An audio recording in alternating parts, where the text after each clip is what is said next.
Simba ni moja kati ya klabu ambayo imepata kuorodheshwa kwenye klabu ambazo zinawania klabu bora barani Afrika, huku mlinzi wa kulia Shomari Salum Kapombe naye pia akiingia kwa miongoni mwa wachezaji ambao wanawania tuzo ya mchezaji bora barani Afrika. Mambo yanakwenda hivyo kwa Simba Sports Club. Mambo ni mazuri kwa kiasi gani? Licha ya kuchezea vipigo kadha wa kadha kutoka kwa mtani wake, lakini mambo yamekaa vizuri. Huku nikimnukuu kwa muda mfupi hivi sasa, afisa habari wa kikosi cha Simba Ahmed Ali watarejesha heshima yao kuchukua ubingwa na kuwafunga Yanga pia. Sio kuchukua ubingwa tu, kuwafunga Yanga. Simba wamefanikiwa wapi mpaka kuwa tu miongoni mwa timu ambazo zinaorodheshwa kuwania tuzo ya timu bora barani Afrika katika zile timu zote ambazo zimeorodheshwa pale? Performance yao kwenye msimu uliopita wote walikuwa bora sehemu zote.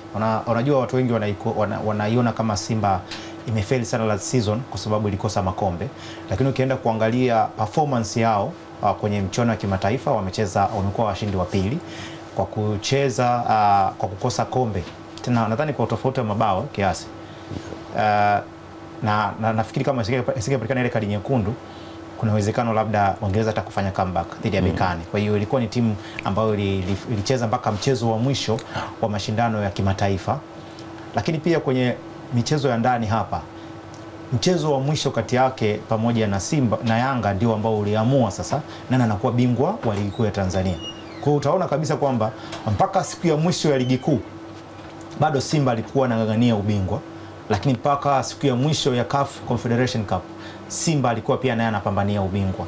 So utaanza kuona kabisa kwamba alikuwa na performance bora sehemu zote mbili bila kuangalia kwamba haya ni mashindano gani. Labda sehemu ambayo kidogo hakuonyesha hakuwepo kwenye standard yake ni kwenye michuano ya FA ambayo alikishia nusu finali. Na yeye sio kwamba iko mbali, yuko sehemu ya nusu finali. Sasa ukiangalia kwenye tuzo za CAF wataangalia kwenye mashindano yao binafsi. Na ambako Simba by the way ni kati ya timu ambazo ziliperform vizuri. Kama unaweza kucheza finali, maana yake mlikuwa kwenye zile timu mbili bora kwenye mashindano, automatically Simba alikuwa na haki ya kuwepo kwenye hiyo. Na hata timu nyingi ambazo zimefika zipo kwenye ile pot, sioni kama hata zilistahili kuwepo, lakini na Simba hawezi kumuondoa kwenye doubt kwamba alistahili kuwepo.